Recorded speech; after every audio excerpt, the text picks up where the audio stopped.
What's up, guys? So, today I'm gonna play some Steins. I've been playing a lot of visual novel games by myself lately. And I was like, hey, you know what would be fun?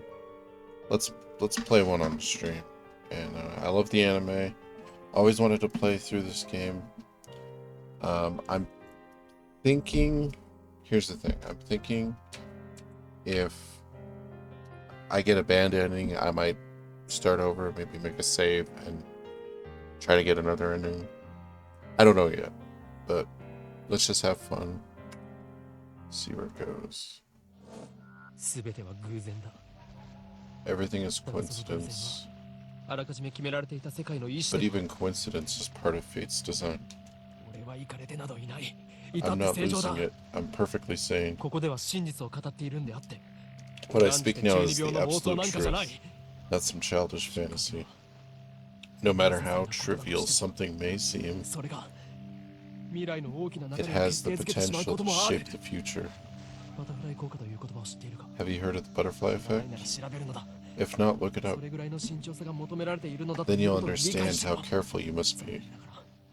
Unfortunately, I didn't understand. If I had only realized how dangerous my actions were, then I wouldn't have lost her. The future wouldn't have turned out like this.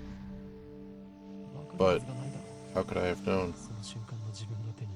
How could I have known that by pressing that button, I would decide the fate of all mankind? Just think about it. The average human perceives just 1% of its environment. We're not nearly as clever as we like to think. We go about our lives oblivious to a million different things that happen around us every day. Even when something catches our eye, our brain forgets in a moment later. Don't do anything careless. Don't do anything rash. Don't pretend you didn't see that. Pay more attention. The hand of conspiracy was always closer than you thought. Just waiting for the right moment to strike. Lots of reading. I got lots of water. The universe has a beginning, but it has no end. Stars too have a beginning, but are by their own power destroyed. History teaches that those who hold wisdom are often the most foolish. The fish in the sea know not land. If they too hold wisdom, they will be destroyed. It's more ridiculous for man to experience. Oh man. Than the... Oh jeez. This may also be called God's final warning to those who rebel.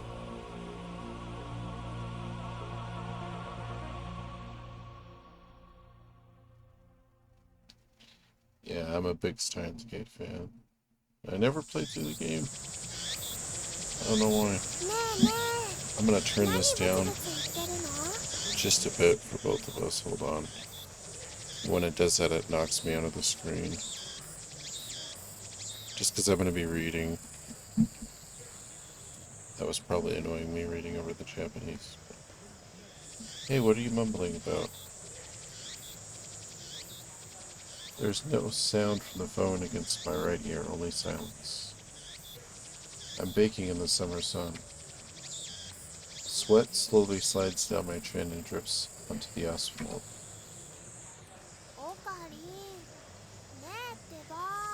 Okari, earth to Okari. A girl is standing in front of me. She calls my name with an inquisitive tilt of her head. We're about to infiltrate deep into the enemy territory, yet despite the immediate risk of death, there is no hint of tension on her innocent childlike features.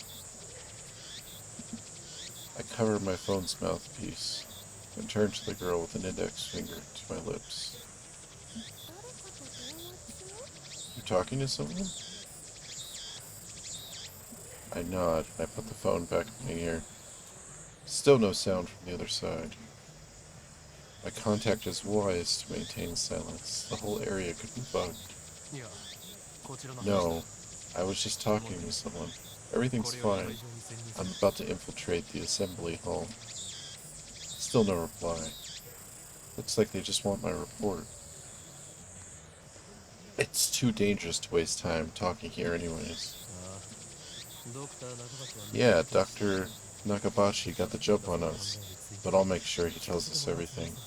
Side note, I have that phone. I have like the collector's PS3 edition. It doesn't turn on, it's just a model. But I always thought because I had that phone, cosplaying Ocarina. Hoink Hyoma. No, but I need to get a white lab coat though. What? The organization is already on the move. I open my eyes wide to match my shocked tone. The girl turns toward me in surprise. I sigh, shaking my head as I rub my temples. I see, so that's the choice of Steins Gate. L, Psi, Conqueror.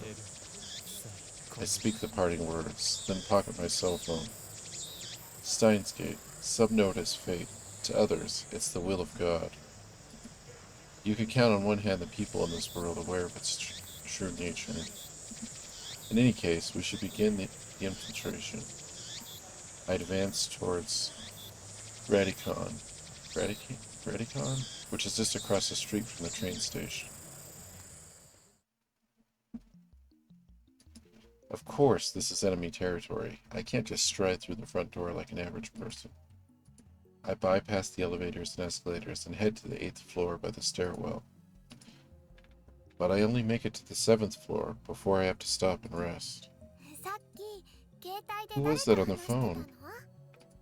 The girl, Shina Maeri, immediately resumes our conversation.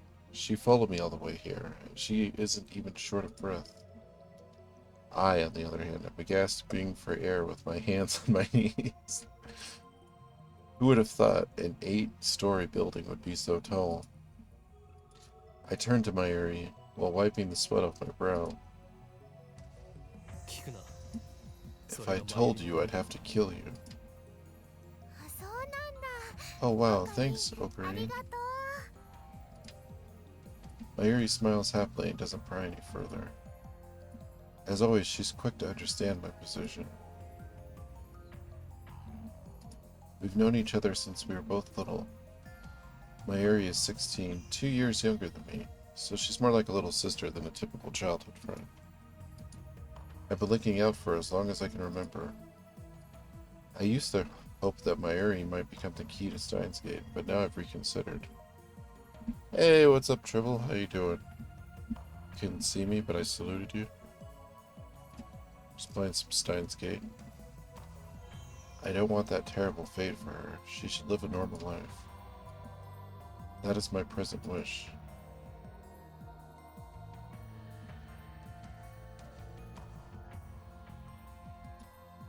We continue to the 8th floor and enter the assembly hall. In front of us stands a cheap-looking stage with a podium and a sign reading Dr. Nakabachi's Time Machine Press Conference. And I need to pronounce that better.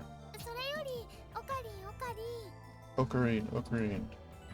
Maeri insists on calling me Ocarine, but it's neither my real name nor my code name. It's just one of those annoying nicknames people use. Oh, nice. Your weekend's coming up? Well, hopefully you have a good weekend, man. How many times do I have to tell you? Don't call me Ocarine. Huh? But I've always called you that. That was then. I've since become Hyoin Kyoma, insane mad scientist haunted by secret organizations all over the world. The world over, sorry. His mwahaha is better than mine. I'm playing this on the computer. Originally it was on the 360, and then they had a PS3 version. I actually have the special edition Japanese PS3 version with the phone. I've never got to play it because it's in Japanese, but I've watched the anime a lot. If you're curious about the whole story, the anime's great. It's 2 seasons, but definitely check it out. And the English dub of it is like really good. Like, it's one of the few anime that like, I don't know. I love the art style. I'm a sucker for time travel stories. So.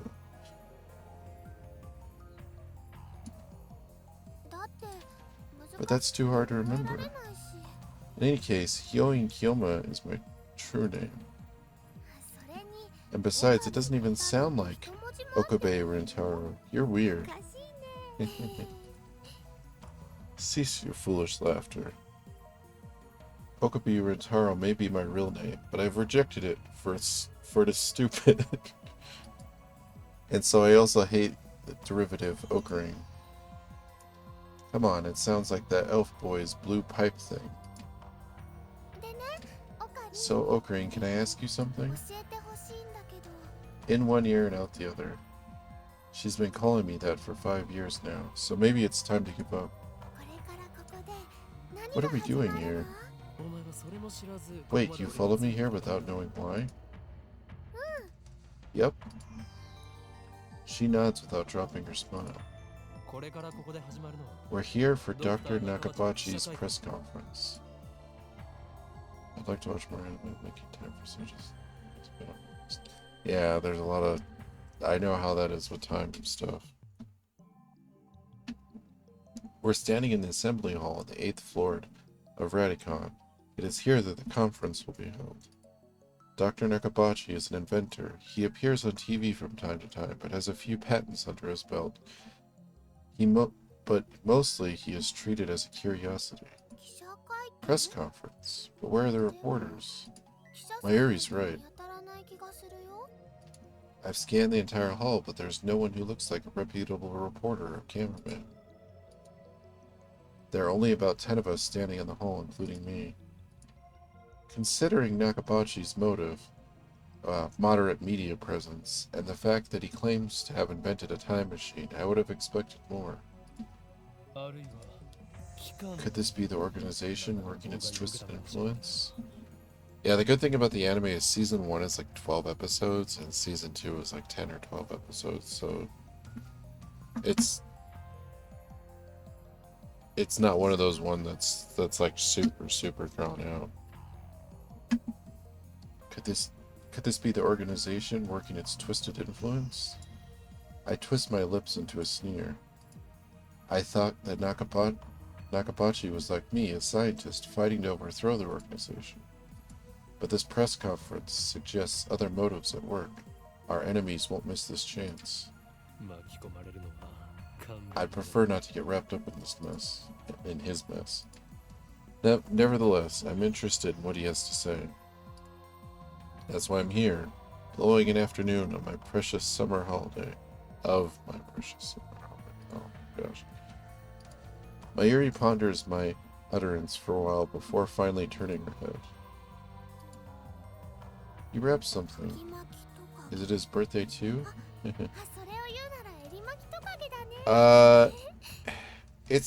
There are a lot of younger characters, and it seems like it's gonna be like one of those love games, but it's actually not. It's just,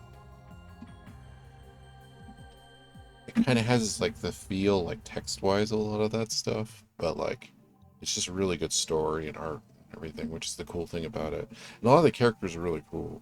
Like as you get more into it, you start seeing how interesting everything is. I let out a sigh. Mayuri is known to not only make bad jokes, but to laugh at them too. She's always been special. Keep your guard up, Mayuri. I suspect this won't be a normal conflict.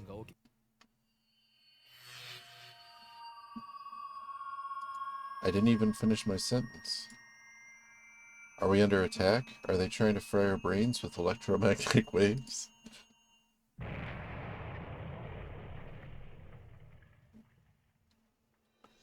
Dust falls from the ceiling as the floor shakes. We're definitely under attack. It's coming from above, but we're on the top floor.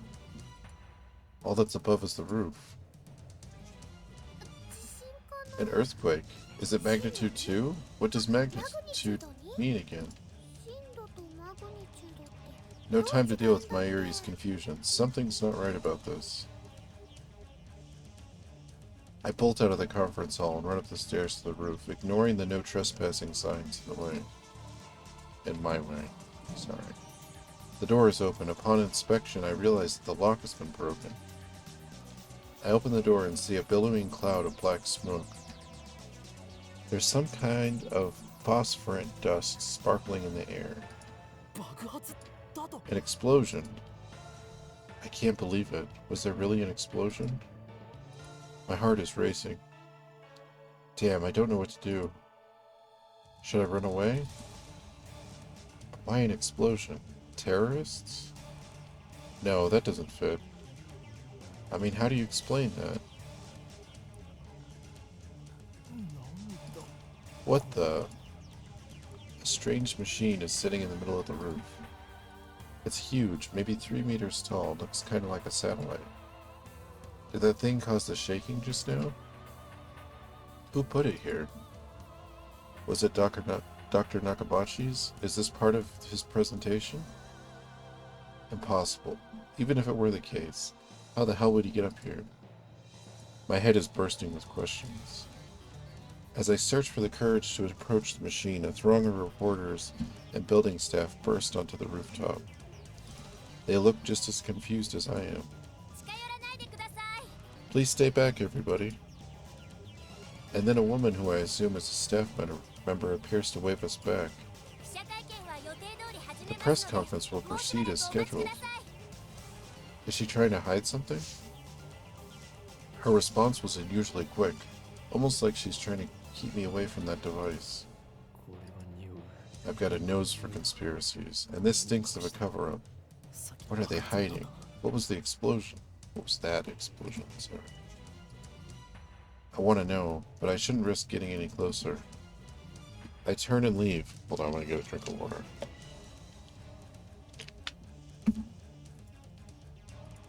But not because I'm scared of it, or anything like that. Staff members lead us all back to the 8th floor. Mayuri is nowhere to be seen. She's not in the event hall either. I find her on the 7th floor. Several capsule toy machines are lined up next to a plate reading Birthplace of the Japanese PC. She's gazing upon them with a wistful look. I breathe a sigh of relief, then take out my phone. It's me. I've got a bad feeling about this. Something's happening and I have no idea what it is. Yeah, I know, don't worry. I won't do anything to jeopardize the mission. L sighed Kongru. After I speak the words and hang up, I'm able to wipe the sweat from my forehead.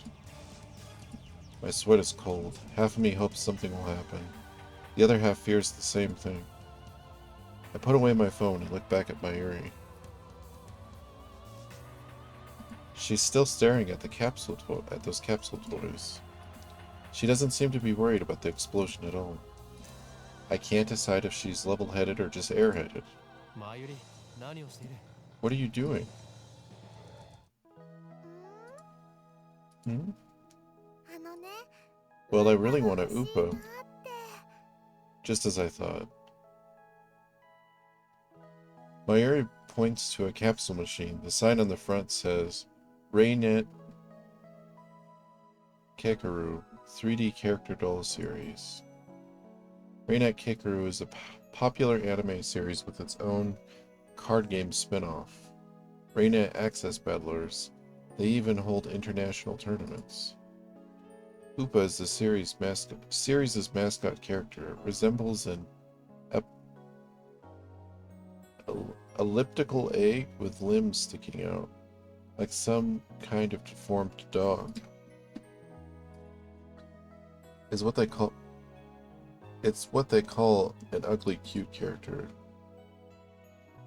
This sure does not strike me as a game I would like. It's all good. I figured I'd give it a try. I've been playing a lot of these games lately by myself, so I thought it'd be fun to kind of play one. But maybe that's why you guys would be interested in watching it, so you don't have to play it. You could just watch me play it. High school girls find these creatures adorable for some reason. Last year, an ugly frog character was the rage. Its name escapes me, though. It's one of the best time travel stories. Like, for me, it's in the top 2 or 3. Then go for it. I can't guarantee you'll get an Upa, though. Mayuri gives me a troubled smile.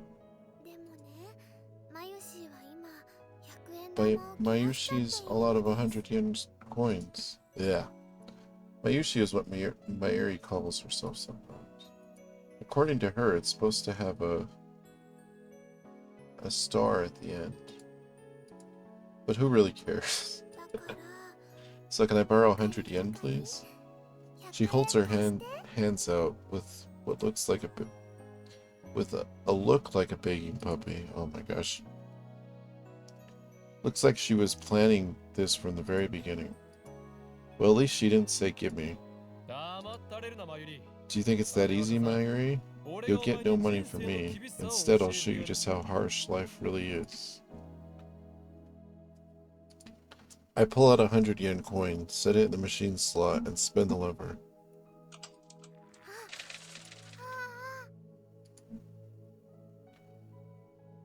I open the capsule and take out its contents. Mayuri leans forward eagerly to see what I got.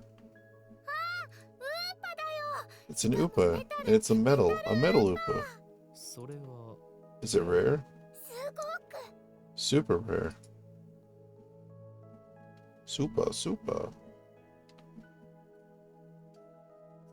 Oh yeah. I understand though, everyone's got their likes and dislikes. It's all good. While I examine the metal Upa, a boy who was watching us tries his luck on the same Rynet machine. Ah, normal Upa. He looks at my metal Upa in resentment. I turn to see Mayuri's sparkling eyes also fixed on the Upa. Hey, high school girl, you're acting like a little kid.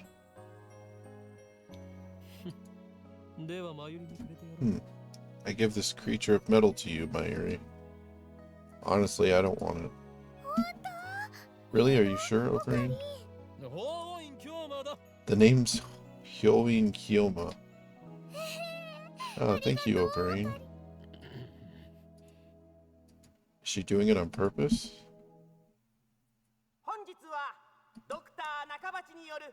Thank you all for coming to Dr. Nakabachi's Time Machine press conference. I hear the announcement from the floor above. Sounds like they're starting.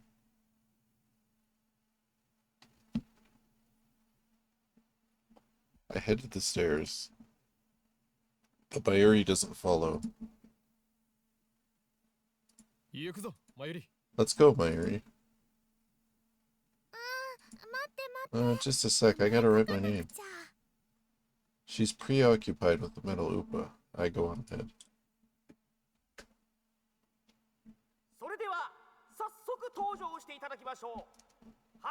Oh, there's a Berserk game like this? That's interesting. I also like One Piece. I'll have to look into that. Without further ado, I am pleased to introduce the inventor, Dr. Nakabachi. Please welcome him with a big round of applause. Yeah, this one was like an anime I randomly watched, and I didn't think I was gonna be into it, and like it just like caught me, dude. Like it ended up being, it's probably one of my favorite animes. Dr. Nakabachi enters to a sparse applause. He walks up to the podium. He's already wearing a frown. For some reason, I can feel his irritation from here. I'm Dr. Nakabachi. Thank you all for coming. Nakabachi takes the microphone and begins to speak, his voice brimming with confidence. Now then, ladies and gentlemen, allow me to begin with my theory of time travel, the greatest scientific breakthrough of the century. Did he really build a time machine? Mayuri appears after writing her name on the metal Upa. She's a bit late, in more ways than one. What did she think a time machine presentation would be about? I take another look around the room. There are about 20 people now, including us, but still no media presence to speak of. So this is the extent of Dr. Nakabachi's fame. No one believes that he invented a time machine. I was interested in what he had to say, true, but my expectations were no higher than the rest of the onlookers. And a good thing they weren't. As he proceeds to explain his time machine design, my curiosity quickly turns to disappointment, then anger.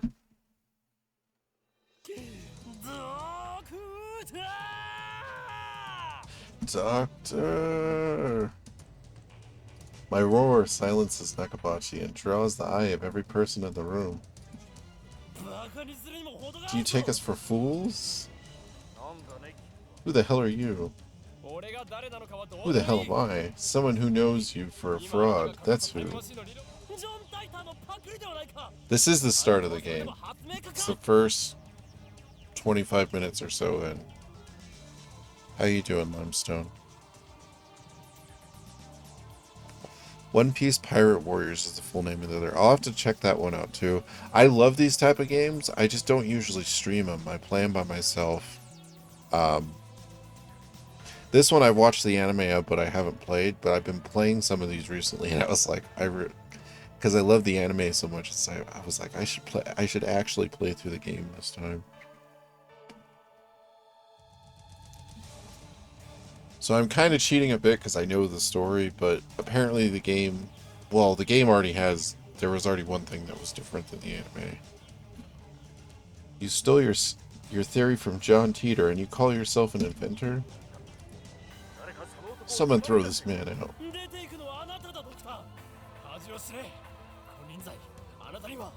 You're the one we should throw out, Doctor. Have you no shame? Have you no right to call yourself an inventor? Shut your mouth, you little pest. Just then, someone grabs my arm from behind. Quite convinced it's an official here to throw me out, I turn around and glare him down. Unhand me, you. Huh? It's a girl about my age. Her intense stare seems to challenge me.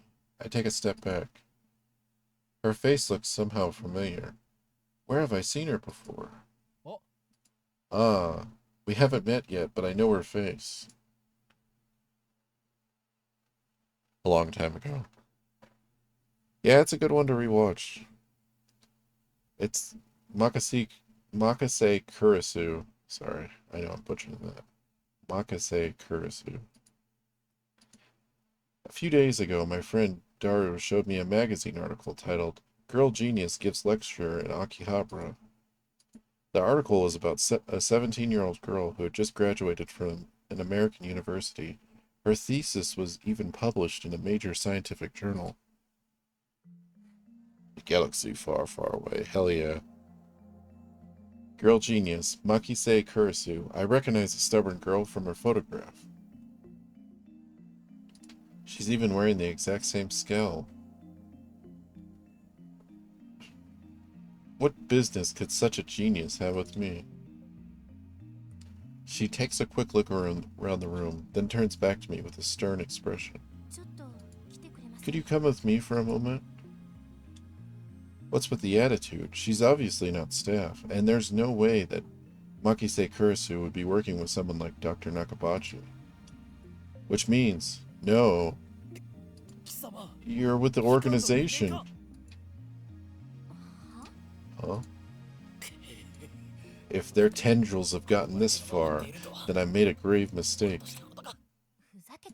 Stop fooling around and come with me. My outburst has already attracted too much attention. Nakabachi in particular looks like he wants to rip my head off. It must be mortifying to be exposed as a fraud by a bright young man like myself. Anyway, I mustn't draw any more attention to myself. If the organization gets wind of my presence here, it could endanger my area, to say nothing of these ignorant civilians. I let Makise Kurisu lead me into the assembly hall.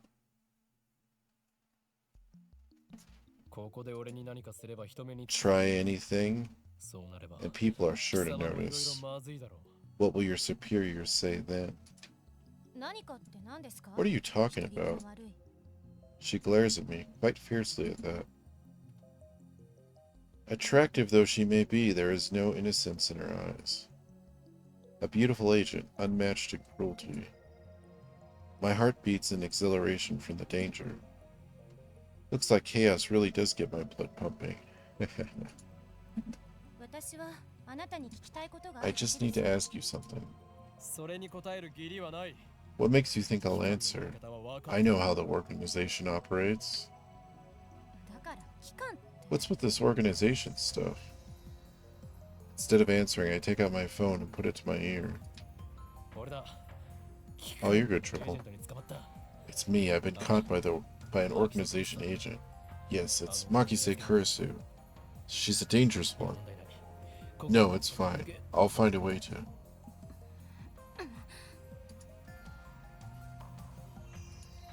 Kurisu suddenly snatches the phone from my hand. What skill? I didn't have time to react. What are you doing? Oh, your phone's off. Who are you talking to? Her eyes pierce deep into my soul. I quickly look away. She's good. Is she trying to attack my sense of identity in order to cause a mental break? Recover. This isn't enough to sway me. Your techniques won't work on me, but I'll tell you anyway. That's no ordinary phone. It's designed to deactivate the moment it leaves my hand.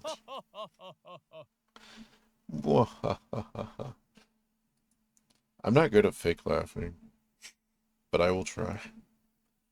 Such measures are necessary to maintain secrecy. I know things that could get me killed. I quickly retrieve my phone and wipe the cold sweat off my forehead. Whew, that was close. So, you talk to yourself. Yeah? Ooh. I know, he was like, what the? I was like, ooh. This is bad. Ordinary methods don't work on Makise Kurisu, the genius girl. On the contrary, she's the one psyching me out.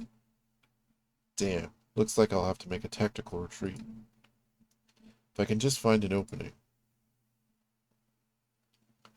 Suddenly Kurisu steps up to me with a serious expression. She stares right at me with her huge eyes blazing with strength of will. Such fire, I can't look away. Could someone with such pure eyes really be an organization agent? What were you trying to tell me earlier? Earlier? What are you talking about? About 15 minutes ago, before the conference started. Nonsense, this is the first time we've met. I was with Mayuri and that Upa toy 15 minutes ago. You were trying to tell me something, right? You looked really upset. Is this a trap? It does seem like one of the organization's dirty tricks. But would this girl do something that underhanded? You looked like you were going to start crying any second. Why? Have we met before? She seems sincere. That makes her even more suspicious. That's right. Don't let her beauty fool you. She's a cold, calculating secret agent. If I show the slightest vulnerability, I'm done for. And how do you know my name? My knowledge has no limits. I am a mad scientist, after all. Genius girl, our next meeting shall be as enemies. Huh? Farewell. Well, that voice actor does it really good, actually. I spin around and take off down the stairs, ignoring her call to stop, like I'd listened to an enemy.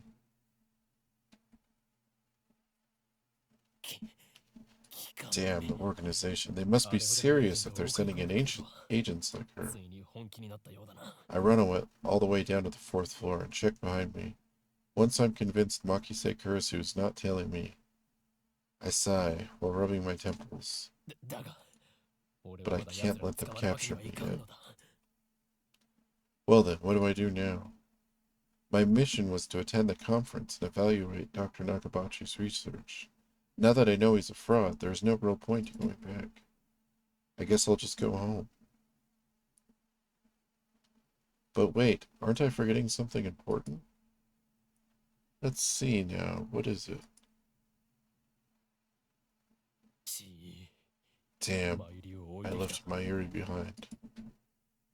I knew she'd be a liability. I shouldn't have brought her along. I was trying to prioritize her safety, but got careless. I'll try calling her first. If she's alright, then I can just have her meet me here. With that thought in mind, I take out my phone. I turn it on.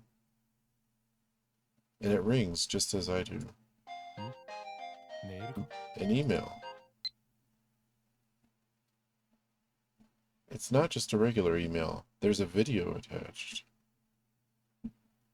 And it's from an unknown address. I open the video file with some trepidation.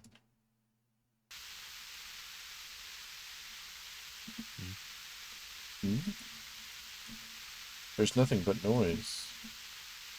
Is this a prank or some sort of Makise Kurisu style attack? Maybe the noise is some sort of make people go crazy frequency. Hold on, I need some water. No, wait, I don't remember giving her my mail address, so I'm probably just thinking too hard. I curse myself for being gullible enough to play the video. I have more pressing matters to deal with anyway.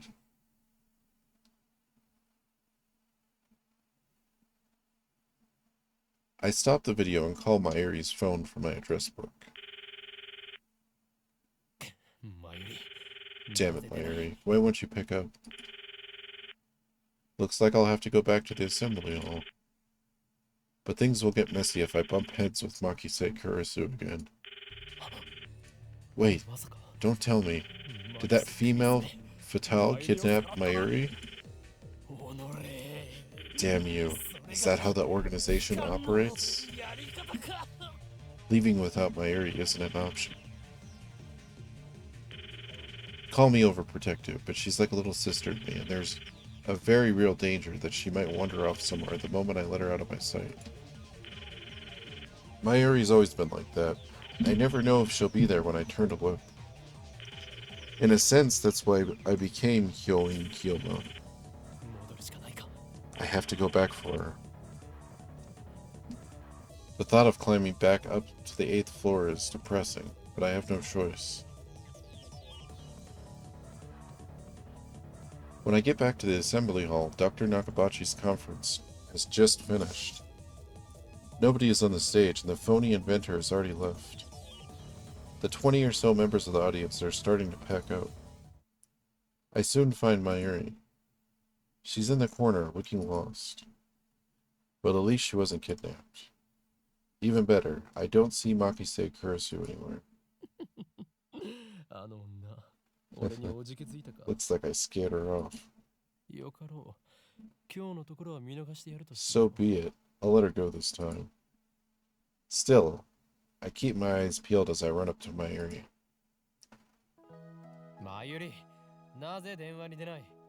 Mayuri, why did you pick up? We're leaving.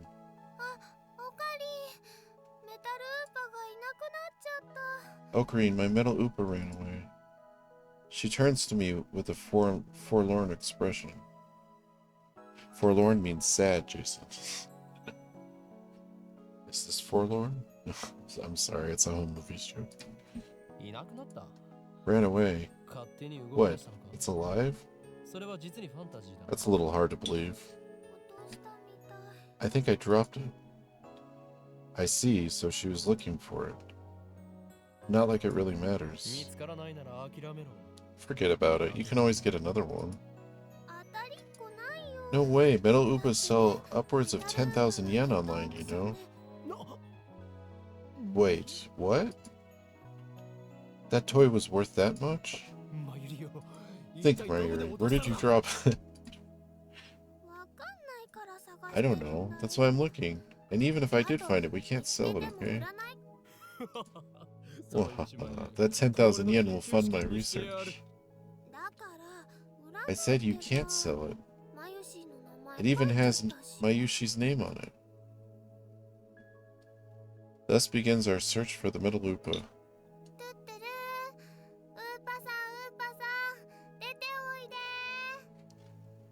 Doo-doo-doo. Upa, come out wherever you are.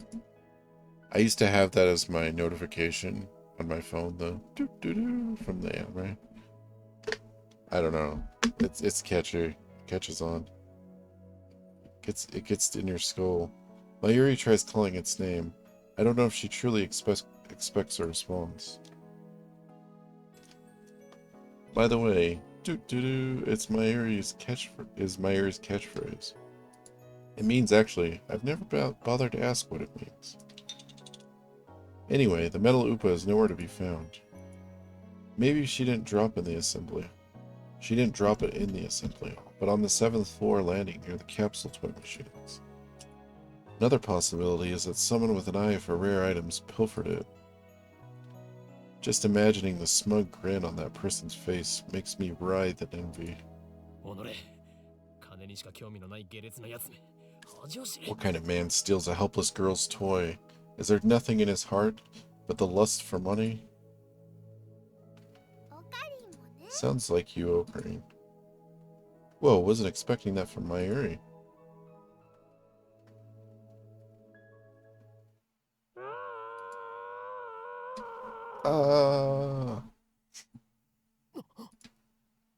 What was that? Was that a scream? I think so. Only the presenter and a few other people are left in the assembly hall. Including Mayuri and me, less than half the audience remains. Everyone looks at each other anxiously, startled by the scream. Hey, you're good, Tribble. Thanks for hanging out, man. Hopefully you have some fun gaming. Even I cannot suppress a shiver. First the explosion on the roof, now this. What's going on here? Mayuri squeezes my hand tight. Stay here, Mayuri. I take a deep breath, prepare myself, and then head in the direction of the scream. The echoes lead me down a dark, empty hallway on the same floor. I'm pretty sure it came from around that corner. I crouch down and turn the corner slowly, keeping my eyes and ears peeled for any sign of danger. Most realistic scream. Mine are the games. The games sounded better. Mine's just like, ah. Mine sounds like a robot. And there, at the end of the passage, I see it. There's something on the ground. No, someone. Motionless. Who is it? The clothes are familiar. It can't be.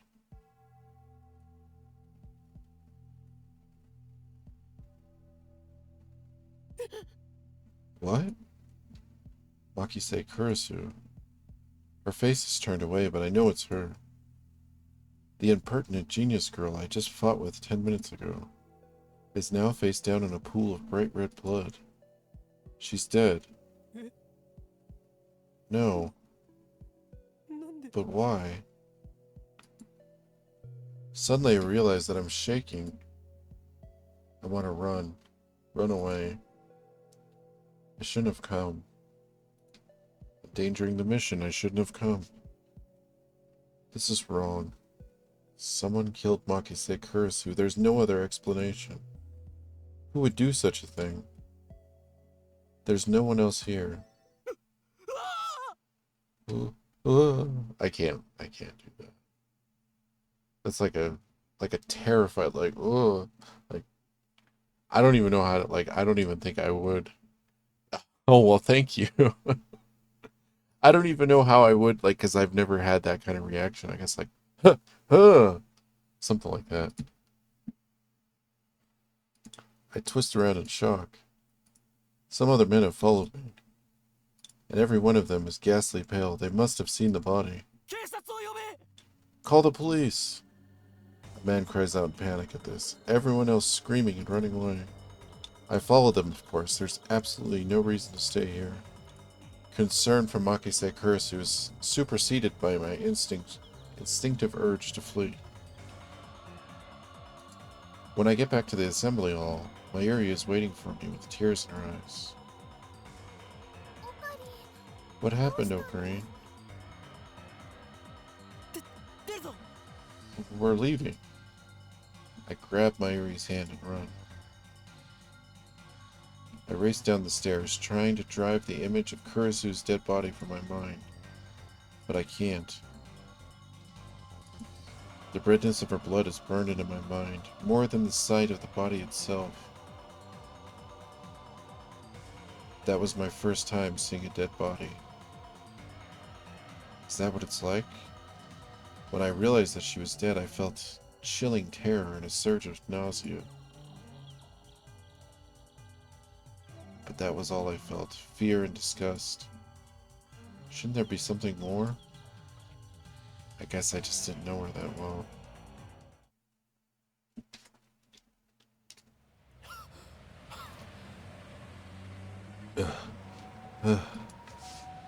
I finally stopped. Once we get out to the main street. Duri? Oh, I'm butchering that. Choduri. It's probably I'm guessing the U is silent. I don't remember. My chest pounds. My breathing labored from running down the stairs at full speed. Hey, what happened? You look really pale. Mayuri doesn't seem to comprehend the situation. I guess it's because she didn't see the body. She's not even breathing hard. She looks slow, but she's actually pretty fast on her feet. Someone died. Huh? I take several deep breaths. The color of that blood still stains my brain. But I've calmed down a bit. Makise Kurisu is dead. And I don't know who the killer is. Sirens in the distance. I guess an ambulance will be here soon. Well, manner. Butcher that. Then the police will arrive and this area will become a crime scene. But for now, the crowds milling through Akihabara have no idea what has happened. Everyone is going about their business as usual, the never-ending search for electronics, Mo and porn. Just another day in Akihabara. I take my phone out of my pocket, perhaps out of reflex. I'm not sure what I plan to do with it. Oh, I know, my friend Daru. I'll tell him what happened just now, since he knows about Makise Kurisu. I suppose it might be disrespectful to the victim, but my adrenaline is pumping. I can't make calm decisions after witnessing something like that firsthand. That's how humans are, after all. We're not as special as we like to behave. At the end of the day, we're nothing but dirty, slime-like flesh. Our souls fester like semen left to rot in the womb. That's how we humans are. While wallowing in a bit of angst, I begin to type on my phone.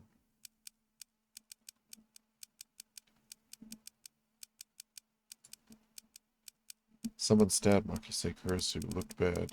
Hope she's okay. I don't know if she was stabbed. That just seems like the most logical explanation, given the amount of blood and the absence of a gunshot. On the other hand, I didn't write that she was dead, even though I'm pretty sure she was. I can't exactly explain why I didn't. If I had to say, I guess I felt like writing it down would set it in stone. It might make me feel guilty as well. The thought brings a smirk to my face. It's not like I'm the one who killed her. Why should I feel guilty? But I saw someone's death up close, and only a few minutes later I'm smiling. Am I really that cruel and cold? Well, I am a fiendish mad scientist, so it suits me. I finish typing and place my thumb over the send button. And then I press down. Sending.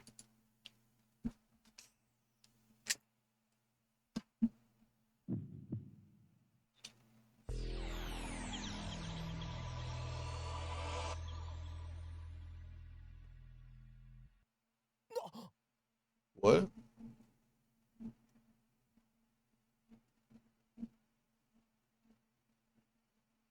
Oh, you can go back. Ah, that's kind of nifty. So if you press the scroll wheel, you can go back through all the text.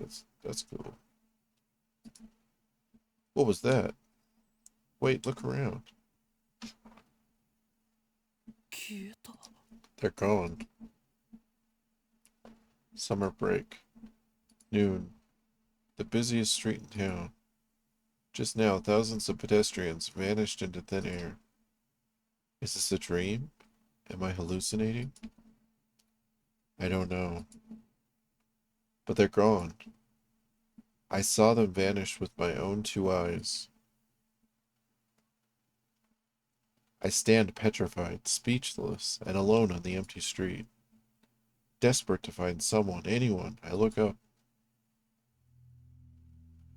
And there at the top of Redicon,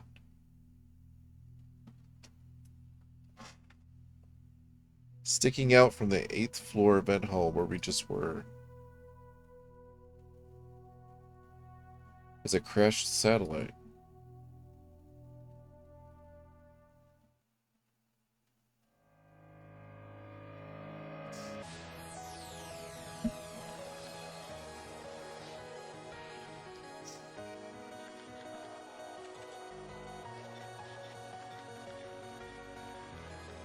I really love the art in this game. The writing's really good too. I wish I could read Japanese, see how close it is, but I'm sure it's pretty close.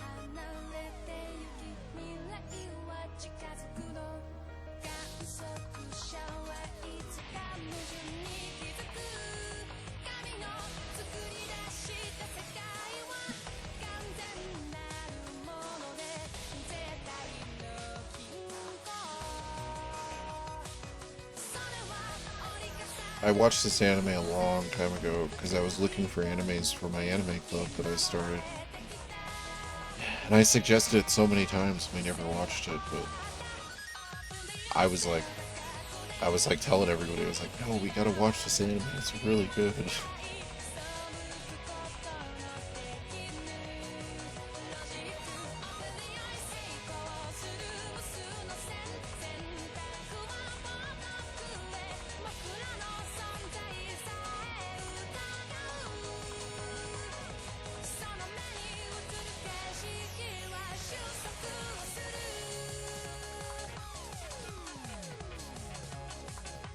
I'm interested how fast I'm gonna kill myself, though.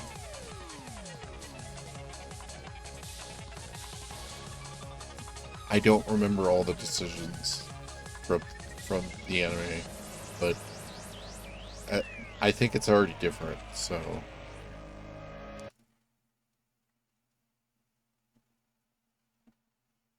Chapter 1, Time Travel Paranoia. Hey, you. Can you see us? Why won't you answer? I'm asking you a question. Yes, you on the other side of the monitor. Your silence only strengthens my hypothesis. Oh my gosh. I suppose that, from your perspective, it appears that we are the ones inside the monitor. But that's where you're wrong. For it is you who are inside. Your reality is nothing but lies and shadows. Naturally, that includes you too. True reality is on this side of the screen. Don't believe me? I don't blame you. Few are those who can handle the truth. But no matter, I shall speak in simpler terms, easy enough for even you to understand. This is the Future Gadget Laboratory, located in the Akihabara district of Tokyo. We call it simply the lab. Our purpose is to shatter the system and plunge the world into chaos. Really, you shouldn't do bad things, Ocarine. Quiet. I'm a mad scientist, remember? From the station, head down. I was trying to see how he pronounced it. Chuodori until you reach Sorichio Station. Then take a left onto Kurambashi Dori in the alley before the traffic light. You'll find the rundown Ohaima building. Yeah. The lab is on the second floor. On the first floor is a store of ill repute called the Baron Tube Workshop. You can't miss it. It deals exclusively in CRT monitors, of all things, can you imagine? Even in the heart of Akihabara's electric town, the demand for CRTs is practically non-existent. But the proprietor of the Baron Tube Workshop, Tenoji, is also the owner of the building. That's how he can afford to maintain his ridiculous niche hobby shop, even as land value continues to rise. He may seem a rough sort, but he was no match for my charisma. Now the entire second floor is mine for next to nothing.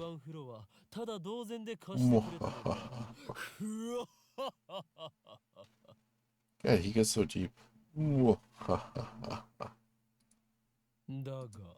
I digress. The Future Gadget Laboratory is currently experiencing a severe shortage of manpower.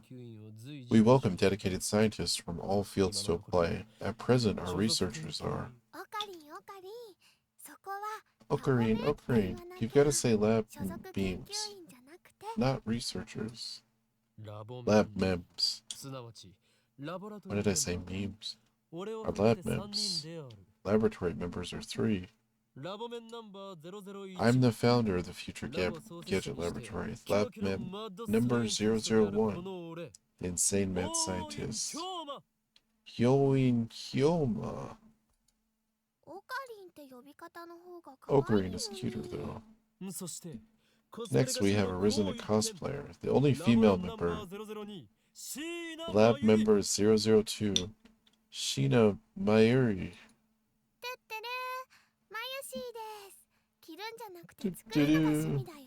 Call me Mayushi. I like making costumes more than wearing them. And last, we have our resident Super Hacker. Lab member number 003, Ashido Itaru. Stop calling me that, it's Super Hacker, duh. Here at the Future Gadget Laboratory, we devote ourselves to the art of invention. For details, see our lab's homepage. Our top priority, of course, is to develop weapons for the war with the Dark Dominion. But that research has spawned a number of offshoot inventions. In fact, that's all it's spawned. Our arsenal of future gadgets is up to 8, but this is just the beginning. I have a total of 108 inventions to create. Like in that tennis manga, right? I get it. No, it's not the number of earthly desires and mortals, you @channel junkie. And I thought I told you not to interrupt me when I'm talking. Yeah, wouldn't you want to interrupt you talking to yourself? Or, yeah, wouldn't want to interrupt you talking to yourself.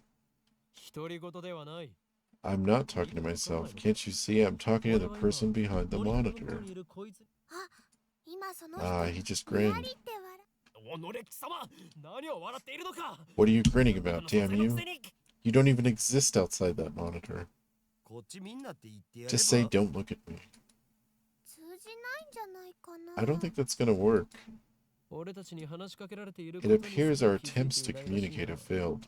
It's sad to see someone so deeply in denial of reality. Maybe they think we're in the game. I doubt it's even occurred to them. But aren't your 2D girlfriends the same way? That's different. Those girls are my wives. Nobody cares about your harem. But Mayushi touched upon a very interesting theme. You know? What if we're actually just characters in a game? Anyway, we can know... Any way we can know for sure? No. Come on. Such questions are meaningless. Our time is better spent thinking of ways to destroy the system. Nice. Nice Chinubu. Nice Chinubu, bro. I step back from the monitor. Displayed on the screen is the ugly, cute character, Alpaca Man. This is a game called Alpaca Man 2, where you speak to Alpaca Man via microphone and watch him react. C-Man, which I've been meaning to stream. I have the microphone and everything. I don't know if I'm going to stream it or I'm just going to record parts of it and upload them. But I've been meaning to get around to that. The game exploded in popularity when it was released 10 years ago. But personally, I find only the ugly part of the ugly cute to be true. I bought it yesterday, 500 yen used, headset included. I turned to Dario with a menacing glare. Shut it, Haka. I'm no Shinobu patient. Oh my god, I'm butchering all this. I sweep my hair back and flash a devilish grin. I am Hyoin Kyoma. That's her character's name, right? Oh, Daru, your communication skills are beyond repair. I'll have you know that I got a ton of offline meets, and I'm always the life of the party. This fat, bespectacled guy is my brother-in-arms and right-hand man, Hashida Itaru, nicknamed Daru. He's a hardcore otaku. You can always find him in front of the computer playing games and watching anime. He has 2D wives on whom he cheats with 3D maids. I don't agree with his preferences, but to him anything's fine as long as it's Mo. He's the reliable and skilled partner who brings my ideas to fruition. Despite his insistence that software is his forte, he shows remarkable aptitude with the hardware as well.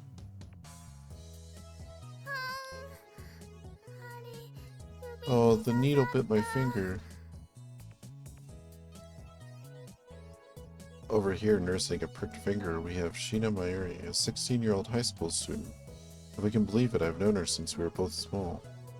She's also an otaku, nowhere near Daru's level though. This ditzy girl is in charge of the lab's official costume division for women, and today she's working on costumes at her usual leisurely pace. Why does the future gadget laboratory need costumes for women? It doesn't. The truth is that my area is completely useless. Jeez. Still, there's no way I could ever kick her out. After all, she was the first one to join the future gadget laboratory. I still remember the day Mayuri first came to the lab. It was spring. She said to me,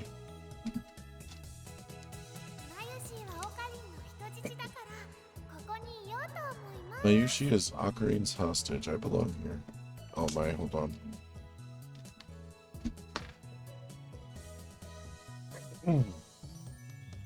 Well, that certainly was cryptic. But her offer was my salvation. For she was the first to join me on my magnificent quest. She saved me from a solitary life on the run from the organization. I'll never forget her kindness. Mayuri doesn't have to be useful. Her being here is enough. So, did Alpaca Man say anything? Nope, nothing. The human-faced alpaca inside the monitor was completely unresponsive. So unresponsive you'd think the game was bugged. Whatever, I give up. Never again will I play this boring game. Damn antisocial alpaca. I curse his name and smack the TV. As soon as I do, the TV makes it sound like it's shorted, and then the screen goes blank. I change the channel. Nothing. Check the power cable. Nothing. Whack it again. Nothing. I guess it's broken, damn. This crummy TV is on lease from the Braun Tube workshop downstairs. It's probably just old. You made Mr. Alpaca angry. Damn, I'll have to get it repaired later. I turn off the TV and lie down on the couch. I'm fed up with the humidity of Japanese summers. I stare at a conspicuous stain on the ceiling while fanning myself. I close my eyes. And what naturally comes to mind is that possible scene I saw an hour ago. They're gone.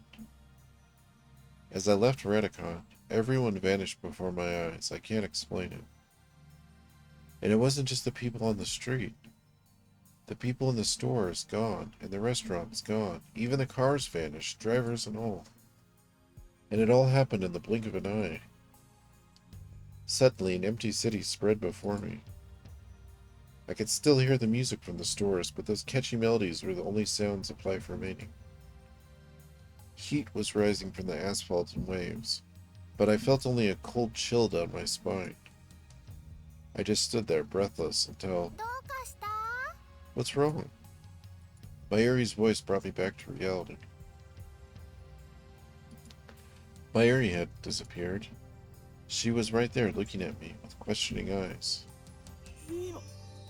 Everyone disappeared just now, right? Huh?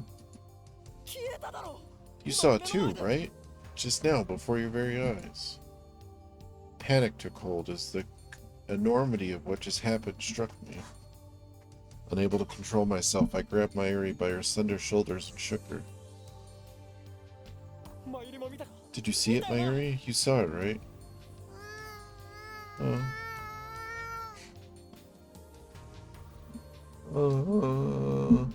She's totally making scared noises. Mayuri's head flopped back and forth from my shaking.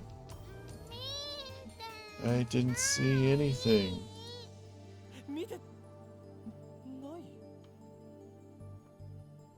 You didn't? I stopped shaking her and looked straight into her eyes. She returned my gaze with eyes clear as glass marbles. You saw nothing? Nothing at all? There were people here a second ago, weren't there? There were?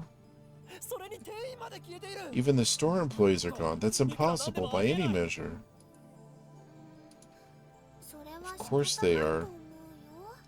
Her reply didn't make any sense. It was like this when you got here. Oh, I know. You're seeing things, aren't you? I'm sure it's because of the heat. Do-do-do. How could she laugh at a time like this? I always thought she was a bit strange, but maybe her brain is actually broken. I realized that she couldn't help me. With nowhere else to turn, I looked up at the bright blue sky. There wasn't a cloud in sight. The scorching summer shone bright through the gaps between Akiba's buildings. Sorry. Naturally, my eyes drifted to the top floor of Radicon, where I had just been a moment before.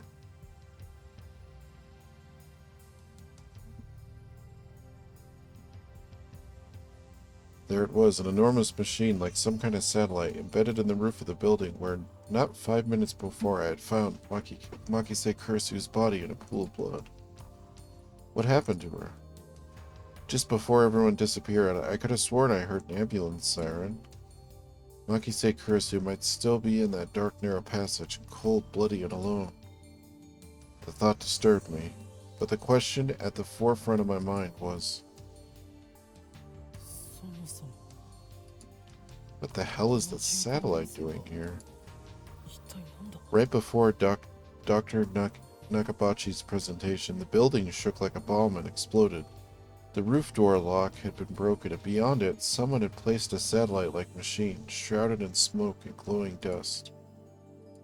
When I first saw it, the satellite was on the rooftop. But that's not what I was seeing now.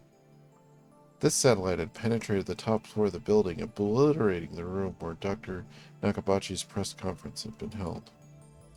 It must have fallen out of orbit without burning up in the atmosphere somehow. I knew it was crazy, but what other explanation could there be? The real question was, when did that happen? Mayuri, about the satellite. Yep. What a surprise, huh? What do you mean, what a surprise?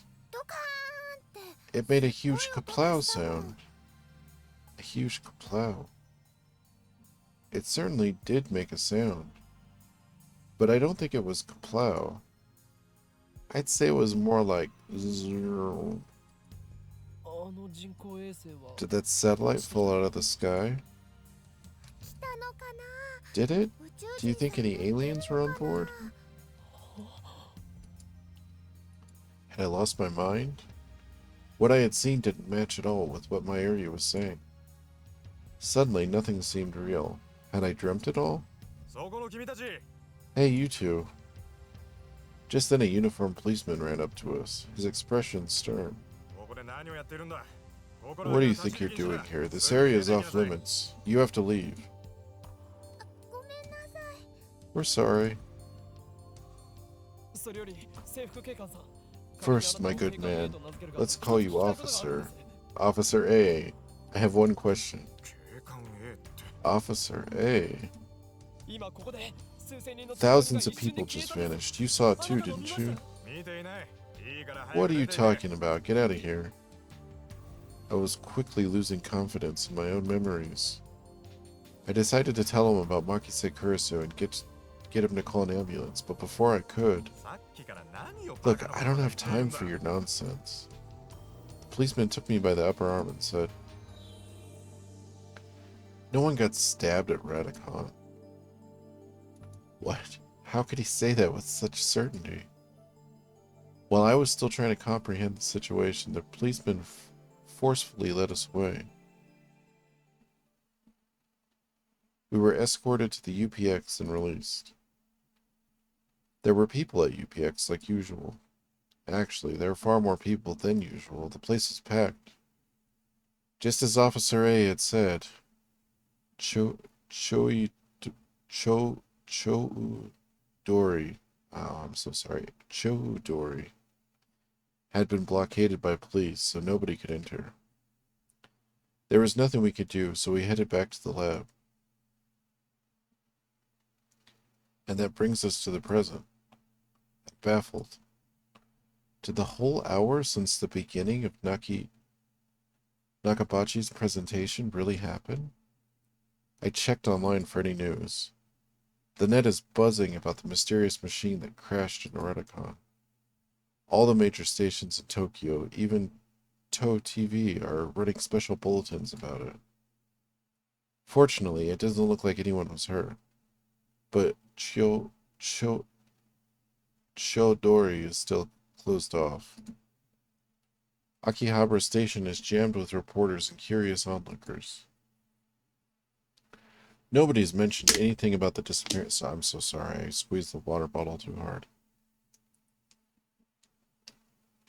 Nobody's mentioned anything about the disappearance of thousands of people from Akihabara streets, nor about Makise Kurisu's murder. It's all a mystery. A mystery. I see, so that's it. From the sofa, I sprang to my feet, a wide grin on my face. Daru and Mayuri turn and stare. This is an elaborate cover-up by the organization. Their influence has corrupted local law enforcement, which means our entire government may already be under the control. My God. But they underestimated me, for I am not so easily played. One day I will expose their deeds and put an end to their reign. Having come to a satisfactory conclusion, I take a celebratory bottle of Dr. Pepper, my favorite soda from the fridge. The lab has no air conditioning. Ice-cold drinks are essential. Elixir Intellectuous, a drink fit for a genius. I do miss Dr. Pepper. I stopped drinking pop, I want to say like a year and a half ago. I still have one like once a week or once a month, but man, I used to drink like a 12-pack a day almost. Like, I'm gonna blow my nose real quick. I'm so sorry. Let me get away from the mic.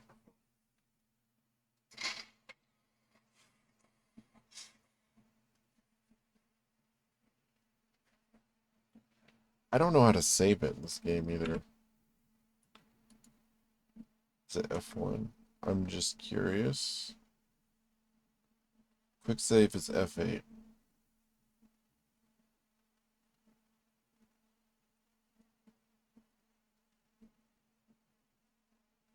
I guess quick save will just let you come back to the... Oh no. Hold on.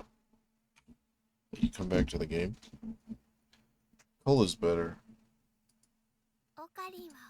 Ocarine really loves his Dr. Pepper. I pity the man who knows not the greatness of this beverage.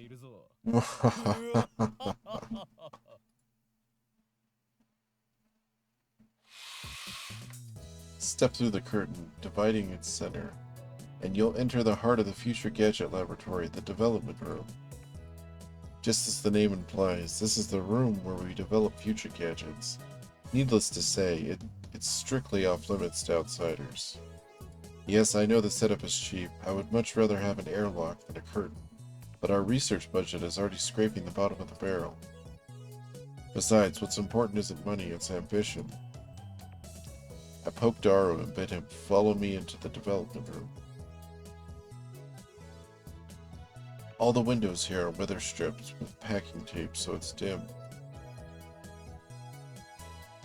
So that computer, is that supposed to be a PC-88 or a PC-98? I know the other computer later on is the IBM, was it 5150? But just seeing this one now, I would say it's the PC-88 because it has 2 floppy disk slots.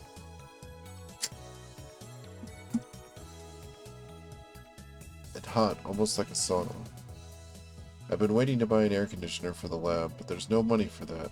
Currently accepting donations. Upon entering the development room, I pick up the lab coat and lazily drape on the chair. That's lazily draped on the chair and put it on. I always wear a lab coat in the development room for practical reasons, as well as symbolic ones.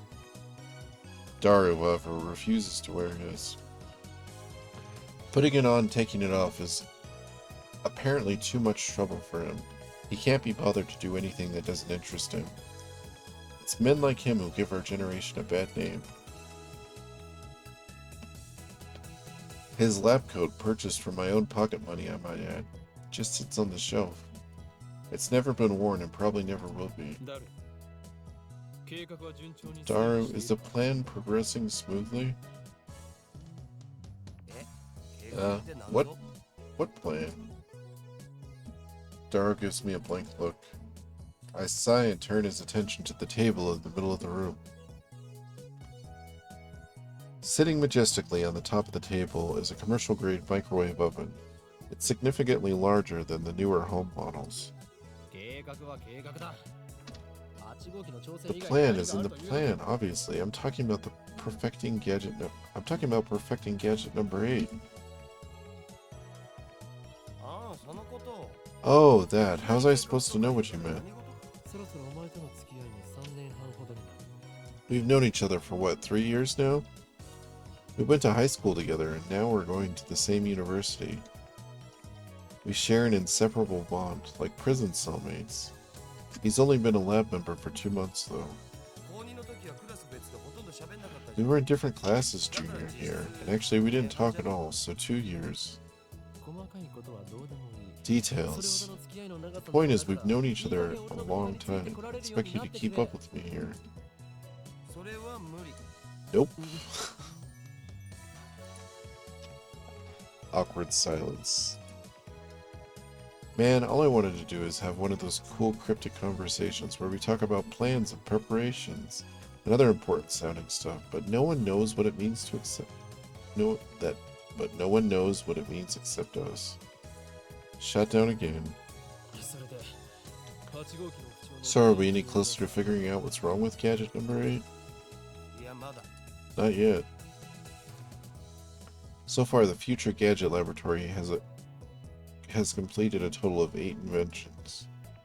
As I explained to Alpaca Man, the lab's primary goal is to develop weapons for the war against the Dark Dominion, led by the organization that rules the world from the shadows. At present, we haven't completed any inventions of that sort. On the contrary, we haven't even figured out what we should make. But along the way, we have managed to create some ingenious futurish gadgets as a byproduct of our research. It's a fundamental truth of science that great inventions are often created by accident. In other words, serendipity. Allow me to introduce our glorious future gadgets. Gadget number 1, the Bit Particle Gun. Gadget number 2, the Bamboo Helicam. Gadget number 3, could this be Aura? Gadget number 4, Mode Snake. The fuck is Mode Snake? Gadget number 5, once again I've made a worthless object by Gomon. Gadget number 6, the Salium Saber. Xylem Saber? Gadget number 7, Ghost in the Ball. They can all be seen on the website Dara made, so feast your eyes upon the product of a mad scientist's genius. Anyway, our current problem is future gadget number 8, the Phone Wave. Name is subject to change. Phone Wave is a pretty weak name, so I've added name subject to change to the end until we come up with something better. For the record, it was Mayuri's idea, not mine. When a future gadget is completed, the three of us discuss what to name it. I prefer names based on mythology, or names with hidden meanings that need extra explanation to understand. Daru thinks my naming style is too ridiculous. He just doesn't have a passion for words like I do. Mayuri can't be bothered to remember difficult names. She says they don't fit in her head. And so our opinions on gadget names are always split. But I digress. The Phone Wave, name subject to change, is in short a remote-controlled microwave. You put food in the microwave before you leave. Then on your way back, call the attached cell phone to start the heating process. Voila! Hot food ready for your arrival. So it's basically a piece of junk. A few days ago, however, we discovered that the Phone Wave, named subject to change, has a second unintended capability. Our brave, or possibly just ditzy, Mayuri had made her daily routine to heat some frozen fried chicken by remote control. Long story short, she was defrosting her beloved juicy chicken number 1, as usual, when the unexpected happened. The chicken came out more frozen than when she put it in. The microwave refroze the chicken. Since then, Daru and I have been searching for the cause. We tried copying what Mayushi did, but we just can't reproduce the freezing phenomenon. And when we tried to freeze a banana, it turned out really weird. I just don't get it. Daru, now looking completely fed up with the heat, starts fanning himself with his shirt. I know what he means by really weird. Let's see if we can make it happen again. Mayuri, bring forth the bananas.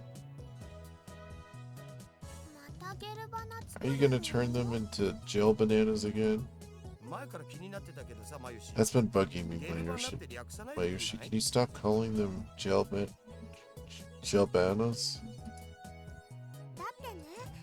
But gel bananas are gel bananas. I take the bananas from Mayuri and stick the whole bunch in the phone wave, named subject to change.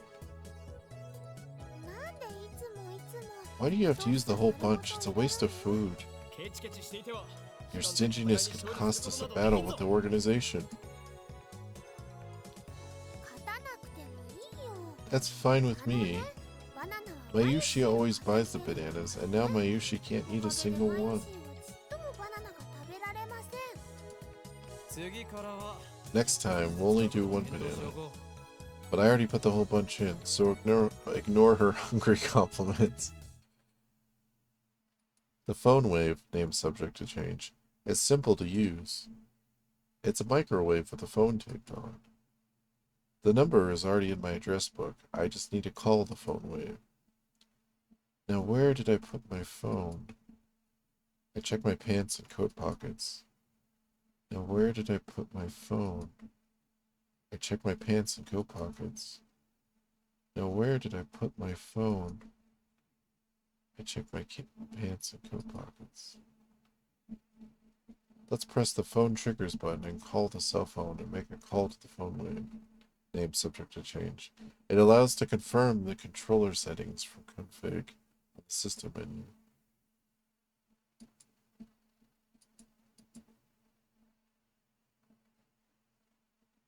Phone triggers button. I wonder what that is.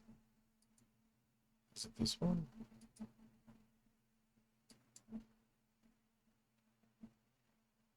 Oh, I could change the wallpaper. Ha ha ha.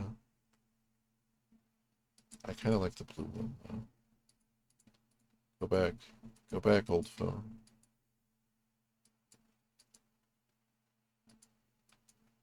Oh my gosh. I didn't want to change it though. How do I go back? Oh. This is interesting.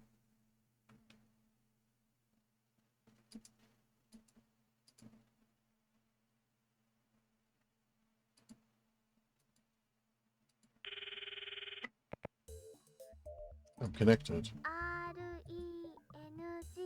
Hello, this is the phone wave. Name subject to change.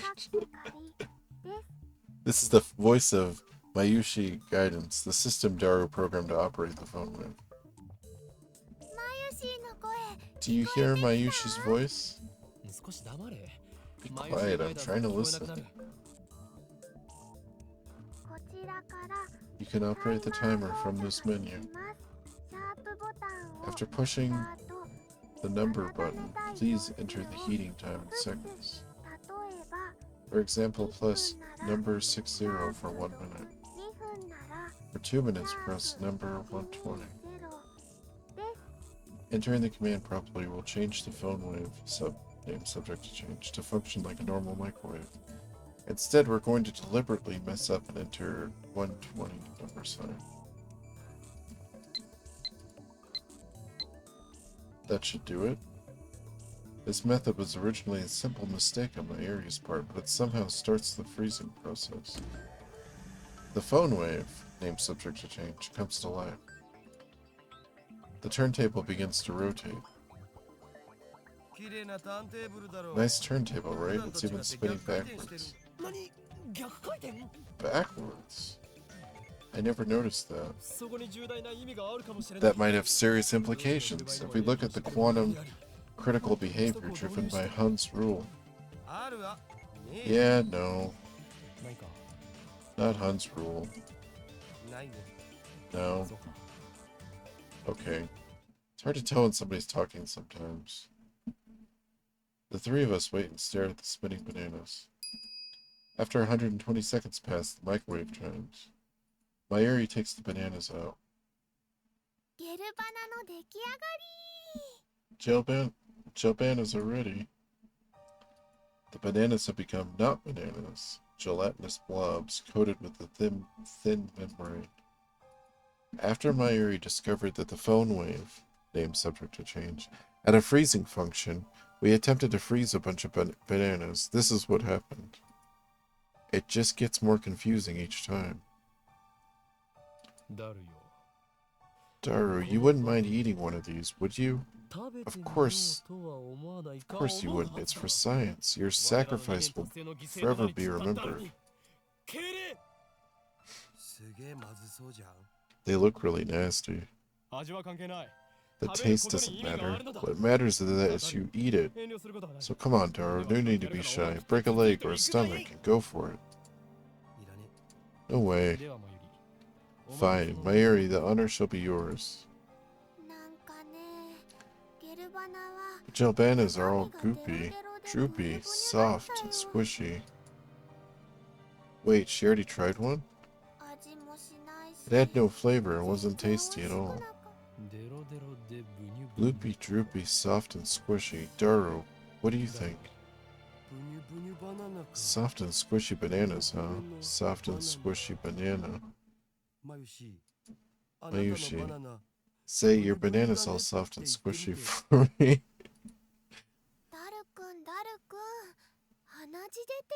Daru-kun, your nose is bleeding. Please just say it.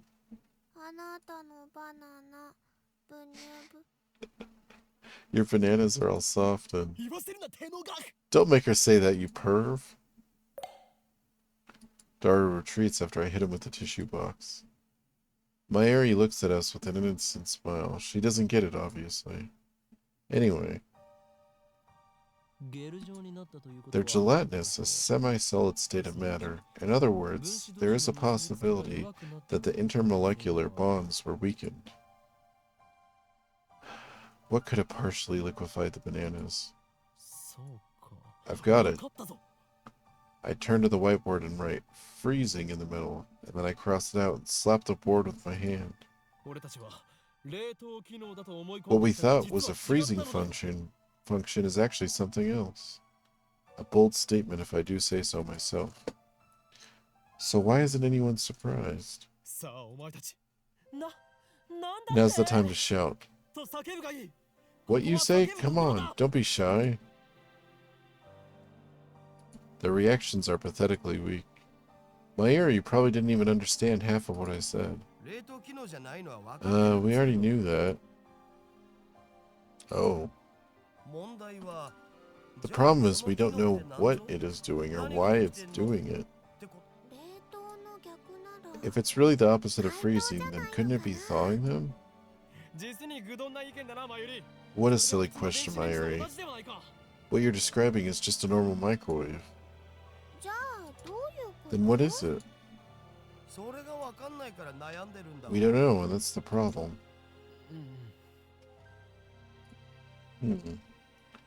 He's right. To be honest, I haven't a clue.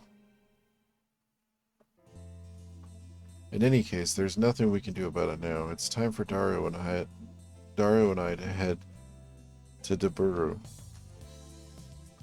There's going to be a seminar at ATF, and we have to be there. It's part of our studies at Tokyo Denkai University. Summer credits, basically. We have to attend the seminar and write a post. Come to think of it, what's today's seminar about again? I got mail? You know, I'm probably sad about dropping Moo, but it's worse than last year when I missed buying Fatty. That's the one from last year, right? I thought you weren't interested.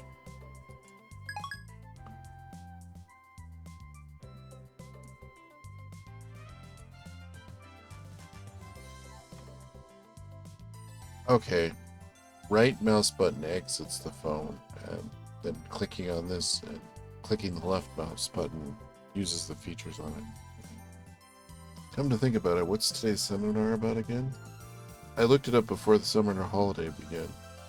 I should have written it down. Behind me is the large unidentified object that crashed into a building near Akihabara Station. The building is under police barricade. No one is allowed to approach, but from a distance, the object appears to be some kind of satellite. As we cross the overpass that connects UPS and Taburu, I look down to see a huge crowd of people moving through the plaza.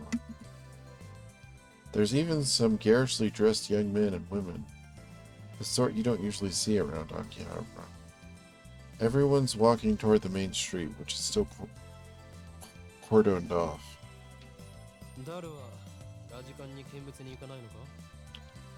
Dario, aren't you gonna check out Redicon? No point. Can't get close. I've been following the news online though. There's already 100 threads about it on at channel. It's huge, man. Oh, so that's why he was staring at his phone earlier. We enter Tabaro and take the elevator to the 5th floor, ATF Assembly Hall. Man, feel that AC, I'm alive. Unlike the lab, Tabaro has air conditioning. Yet another reason for our diligent participation in the seminar. Yeah, air conditioning's nice. About the phone wave, name subject to change. I might have found our answer.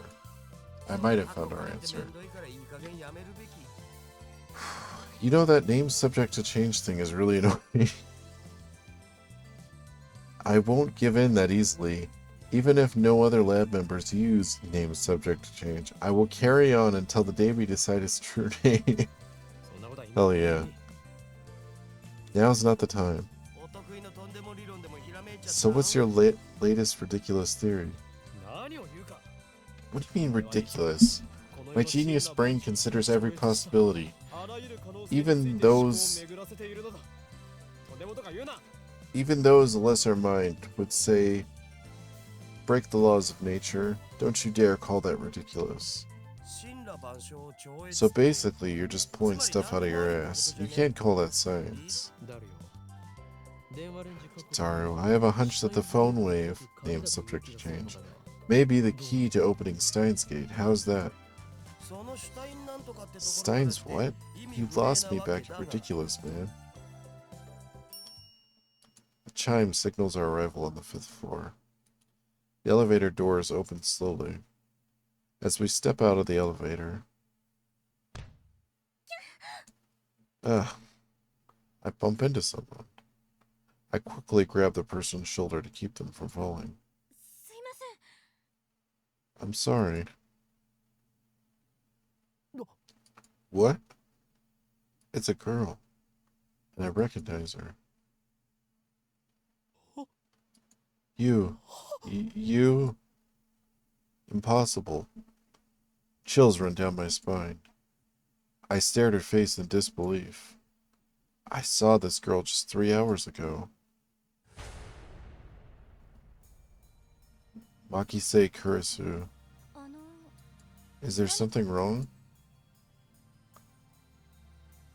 Kurisu frowns and tries to back away. But I don't let go of her shoulder. My grip tightens. Ooh. You should be dead. Why are you here? And you're even... There isn't a single bloodstain on her clothes, and they're the same ones she was wearing when I found her. Only a serious wound could have punctured that much blood. Produced that much blood. Sorry. Yet as far as I can tell, she's completely uninjured. Not a scratch. Hey, that hurts. Let me go. Kurisu pushes me away, then shoots me a wary glare. I realize that I'm gaping in disbelief. What's wrong with you?